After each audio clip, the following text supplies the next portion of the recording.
Hey guys, how's it going? This is DeadlySlob. Welcome back to the Nomadic Challenge, the leveling series where I have to self-craft all my gear. I can't use quest rewards or items that I get from killing monsters. I have to do it all through blacksmithing. At this point, I'm pretty much done of Westfall. I only have a few more quest chains to go before I actually finish it off. And we're stuck in the western part killing gnolls. And whenever you start up a human, you're going to be killing a lot of gnolls. Every single place you go, gnolls everywhere, gnoll infestations. They're just going to be all over the place. Leveling blacksmithing and mining at the same time hasn't been so bad at this point. I only have a few pieces of gear that are actually valuable and actually only one green. So I'm really eager to start crafting some more gear because eventually, as you'll see as this video goes on, it starts getting a little bit more tough. And it really goes to show how difficult it must be to complete the Iron Man challenge, because there's times where all my greens are so low compared to what I'm actually killing, and it is actually a fun challenge. Luckily I'm a Paladin, I can use flash heal whenever I want, Word of Glory until I get Eternal Light, and there's methods of for me to stay alive, also my bubble and lay on hands. But if I wasn't one of these classes, then I'd probably be having some trouble. I think one of the best classes, if you're interested in doing the Iron Man challenge, especially the Iron Man challenge, you should be actually picking up a Hunter. Hunter is probably one of the easiest methods to do the Iron Man challenge because you have that tank that you can heal and you can also do ranged DPS. So that's just my opinion. But we're not doing the Iron Man challenge. Thank God. We're on a PvP server and we're going to start to get ganked. It's going to happen. You'll see something later on in this video. And if you are going to be doing any challenge like the Pacifist or Bloodthirsty or Iron Man, don't do it on a PvP server. Go to a PvE server. Save yourself some headache. If you do Iron Man and complete it on a PvP server, that is just your boss. I don't know how you're going to do it, but good luck to you. Anyway, so far we are in Moonbrook, and we are trying to stop the rally of the Defias. We have this shadowy figure that we've been following around in this quest chain. She's trying to gather troops. So in Westfall, you try to understand what's going on, who she is, and why it's important to the Alliance to stop whatever she's trying to achieve. And obviously, she's rallied all the people together, and yeah, if anybody played Warcraft pre-Cataclysm, then you'll probably understand what's going on here. The Defias Brotherhood was some of the early quests that you had to complete as a human, and so far they've been relatively out of the picture, but that's probably about to change really soon. So we have to go into the Dead Mines, and Dead Mines is always fun. I always remember going to the Dead Mines whenever I was playing my first couple characters, going in here and killing Van Cleef and all the Defias Brotherhood on the ship. And you get to see a little like staged group of actually killing the old Dead Mines bosses, which is pretty cool of Blizzard to do. They kind of throw that back, so you get to overview, you know, how the old Dead Mines used to be, and that was pretty cool. During this quest line, you also learn who the shadowy figure we've been following around for quite some time, and it's Vanessa Van Cleef.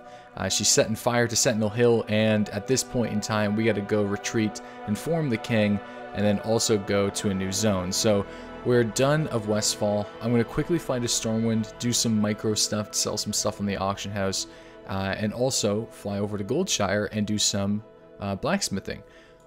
I was actually able to acquire enough supplies to make a few pieces of gear. First off, the heavy copper maul, which is my first green weapon that I'm able to craft, and also a runed copper belt. Last video, I also made some pants and some gloves. So I do have a couple greens right now that are all self-crafted. Like I said before, gloves, belt, pants, and a weapon. After that, time to go to Red Ridge Mountains. Red Ridge was one of those zones that was usually neglected by most players back in the day just because you didn't need to go to it. You used to be able to go all the way up to level 20 just in Westfall alone. But they switched around the quests to kind of force you to go here before Duskwood. I actually really enjoy Red Ridge Mountains. It's probably the fastest zone that I've ever done in World of Warcraft, and is much better than the Horde side with your Barrens and stuff. The Barrens is a very long area to actually go through from 15 to 20. Red Ridge is just, you can get through that in probably half an hour, 45 minutes with no problems at all, and hit level 20. It was really enjoyable actually, so lots of easy kill quests, at the very beginning of the zone, killing gnolls, killing boars, gathering different meats and whatnot, gathering battle plans, and it's a breeze. You'll get a lot of experience, especially if you're rested like I am. I almost hit an entire half level just killing the mobs I needed for my initial quests, and I was able to knock that out pretty fast. What's also really good for me here is the copper nodes are pretty close to where all the quest zones are. It's a very hilly, mountainy area, so I'm going to be able to acquire a lot of copper, which is what I need to get that blacksmithing up. And before, you used to have to go way out of your way to get all the materials you needed for blacksmithing to level it up as you go.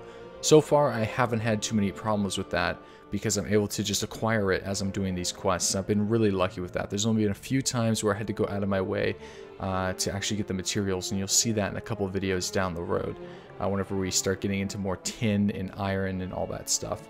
What's also great about mining is if you are struggling with acquiring gold, if you are not at endgame, low-level materials like tin, copper, even the stone, like the rough stone, solid stone, they all sell for a really good price. I'm on an extremely low populated server right now, not intentional, Bleeding Hollow Alliance, if you guys were wondering. And for whatever reason, everybody left the Alliance side in Bleeding Hollow. It used to be a near 50-50 percentage on WoW Pop on the servers. So I remember back in Cataclysm, Mists of Pandaria, there used to be a lot of really good Alliance raiding guilds and PvP guilds on Bleeding Hollow Alliance. But from what I've talked to from other people who've played on this server, most have actually left or joined the Horde, and that's a bit of a shame because yeah, I don't like playing on empty servers too much. So down the road, I may have to move this guy to another server. But for me, it's actually pretty good because I can fill the void in all the markets that nobody else is going for. Like I'm pretty sure there was one time I was the only supplier of tin, and man, you could sell that for so much money. The only supplier of solid stones, different things that higher level 100s are willing to pay for because they're too lazy to go out there and collect it themselves. So you can fill those market spaces, especially silver, gold bars, all those types of things needed for jewel crafting and other professions. Going out there and acquiring it at a lower level is really awesome. Surprisingly, leather is also selling really well on this server. So if you want to make a lot of money really quick and you want to level a character, pick up some low-level professions on Bleeding Hollow Alliance and start filling this void in the market, guys, because I need some materials. So start making some characters and start selling and making a killing on your characters. Lots of gold income here.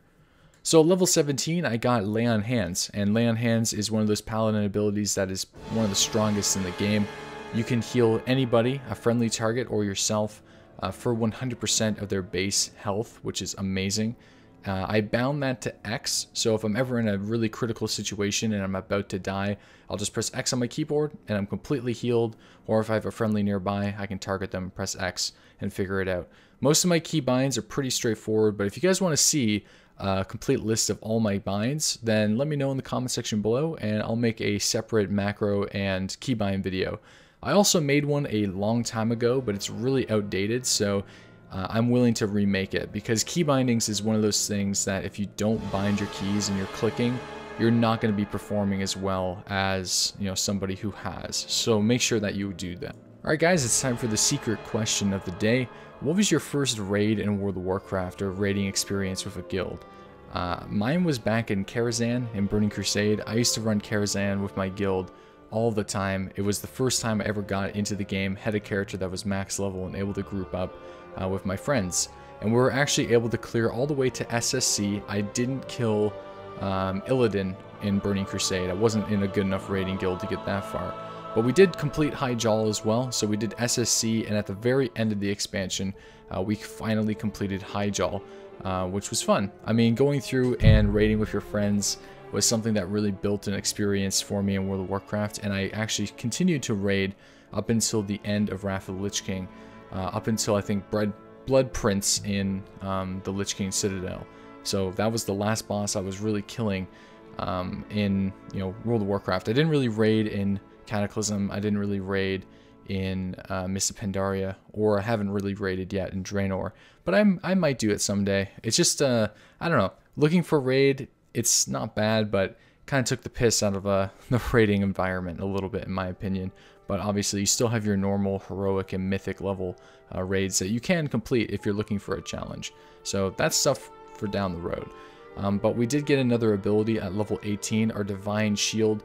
Another really crucial Paladin ability, protects you from all damage and spells for 8 seconds, but reduces all damage you deal by 50%. It has a 5-minute cooldown, and it's an instant cast, so it's another one of those abilities that you're going to want to put on a really key macro. For me, it's currently on R, but I'm going to be moving it around on my keyboard as I get more abilities down the road. R is typically my finishing move, so I haven't got my hammer yet, but once I do, I'll be moving that to that ability, because on my hunter, R is kill shot. So I want to make sure that my interrupts, my defensives, my movement increasing cooldowns, my damage cooldowns, they're all kind of set up in a similar way as I do my other classes, just so there's less muscle memory that I have to go with when I'm playing different classes. So back to the leveling, we're still in Red Ridge Mountains. We are currently trying to mind control this Etten to move a rock that's in the middle of the bridge. And yeah, this was a little weird. The item wasn't working very well, but I eventually was able to finally get this guy. And just after I was able to mind control this Etten, someone showed up to try to crash the party. And this is just going to be one of many of the occasions where I'm going to be running around World of Warcraft, and out of nowhere, I'm just going to get killed by a guy named Payback. So it's going to happen from time to time, especially in Stranglethorn Vale. So I was killed by a single throwing star for 9,000 damage. And you can't really do anything against that. When it comes to getting ganked in World of Warcraft, there's a couple things that you probably should do. Number one, you should probably make it extremely boring for the other player who is doing the ganking, especially if they're camping you over and over and over again. If I spawn in and then I get immediately killed again, I usually just do /dance or /wave or just do something stupid, stand still. I don't try to run away or anything, I just let it happen. And 9 times out of 10, the other player will just get really bored and they'll just leave you alone. I haven't really been camped too hard by another player before in World of Warcraft. It's been a long time since I have, but in this case, I don't have a level 100 character that can come and save me. Whenever I'm leveling up my horde characters, I usually leave my level 100 hunter kind of in the local zone, and if anything that gets a little bit too out of hand, I just bring the hunter over, deal with the asshole, and then continue on. But in most situations with this Paladin, I don't have that option. So, and if they keep camping you, just maybe take a 5-minute break and they'll eventually get bored. So moving on, we're starting to take on some of these Blackrock Sentinels, Scouts, Warriors. And there's a quest line where we have to save 4 military men who've been captured by the Blackrock. So you have to go to each zone, collect the keys, kill the elite monster, unlock the cage, and then you have to continue all the way to the north of the zone. This is the last quest chain that you do in Red Ridge Mountains, and you'll get a lot of experience for it because there's a lot of quick turn-ins and a lot of really easy things that you can do. But unfortunately, this is where I get the first official death of the series because I wasn't really paying attention that much. So in that cage to my left, there's a bunch of sleeping wolves, and you can't disturb them or else they'll all aggro on you at the exact same time. So I made a mistake. I was standing a little bit too close to one of them. I tried to Divine Shield away. I didn't have enough time to do a lay on hands. So as soon as I was trying to get out of the bubble, I was immediately killed, and there we go. If this was the Iron Man challenge, that would have been it for me, but luckily it's not. So this is the Nomadic. Death doesn't really have any value. It won't affect the series in any way, but I'd still like to try to keep my deaths to a minimum, and you know, just to make sure there's a little added challenge to it. But you know, for the most part, that kind of takes it completely away. So a lot of people were saying in the chat, like, try to make sure that you don't die very often, but you can't really do much against that one. That's just kind of pure RNG. In that quest, there's just a chance where they will aggro onto you and they won't, and just depending on, I guess, the number generation, it depends on if you live or die. So, and unfortunately, I lost the lottery that time. So there's been a lot of people in the comment section saying that I should actually go protection at some point in time. And so far, as Ret, it's pretty fun. I'm not really having any difficulties with taking too much damage or surviving. And I do like the flow that Ret has currently in the game. but it doesn't mean that down the road I won't go protection just to try something new. So who knows, maybe around level 60 to 70 I might switch specs just to see how it's like, but that also means I'm going to have to start crafting some one-handed weapons and shields, and you know, I am willing to do that. You can also buy shields from vendors throughout the world, so I might have to hunt down a certain shield to find and then eventually use it for protection. I'm also going to read another comment from Plasma. He says about class homogenization, it's still happening, it's not fun. There are only so many abilities that they can remove from the classes before it becomes dull.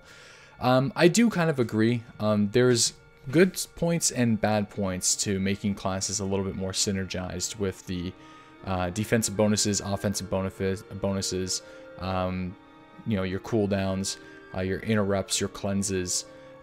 They are trying to make the classes a little bit more balanced, so in that balancing for PvP, there is a little bit of less creative choice when it comes to actually leveling up classes. Classes are so close to each other now than they ever were in the game, but that's having positive and negative impacts as well. So you used to have this huge talent tree. It used to be, you know, you used to be able to choose a lot of different things, but at the same time, there was only one clear optimized path to go through. And if you didn't choose those particular talents or you didn't use those particular abilities, then you would underperform at a high level compared to your friends. But it takes a lot of creativity out of the game, and it's something that World of Warcraft used to have many years ago. But for me personally, I actually kind of like the new changes. It makes it a little bit easier to manage your cooldowns and your hotkeys and your macros and your key bindings. So I like PvP. I'm a huge PvP player. So with those changes, it has made the game a little bit better when it comes to playing Arena. Well, we finally finished this quest chain. We went around the entire zone looking for all these captives for the Black Rocks, and we were able to finish this up. We saved everybody, so it's time to go back to Lakeshire and turn all of these quests in to get a lot of experience to finish up Red Ridge Mountains. And that means that we are going to be hitting level 20, which is really awesome because as a Paladin or a Warlock, you can actually automatically get your riding skill and use the ability that you get at level 20 to summon your charger. And I actually didn't know that originally. I thought you had to go and still purchase the riding. But you don't anymore as a Paladin, so you just automatically get the basic riding skill right at level 20, which is really useful. You can use it right away, and that's really useful. So if you are playing one of these classes, you do get to save a couple gold because you don't need to purchase apprentice riding. If you are playing a human that isn't a Warlock or a Paladin, you can go to Eastvale Logging Camp and pick up your apprentice riding and purchase your first mount. It's going to cost you about 5 to 6 gold, I believe, to get everything, so make sure that you have a little bit of gold income. And if you are struggling with some gold, pick up some professions, sell the mats on the auction house, and pick up your riding. But Blizzard has set it up in a way where it shouldn't be too much of a problem. Anyways, guys, thank you so much for watching episode 4 of the Nomadic Challenge. Stay tuned to the next episode. We're going to be going to Dustwood and then eventually to Stranglethorn Vale. So if you found this video entertaining or interesting or helpful in any way, definitely let me know in the comment section below. Share this around with your friends and watch this live every Wednesday and Sunday at twitch.tv/DeadlySlob starting at 8:30 a.m. Eastern Standard. Alright guys, I'll see you in the next episode. Thank you again.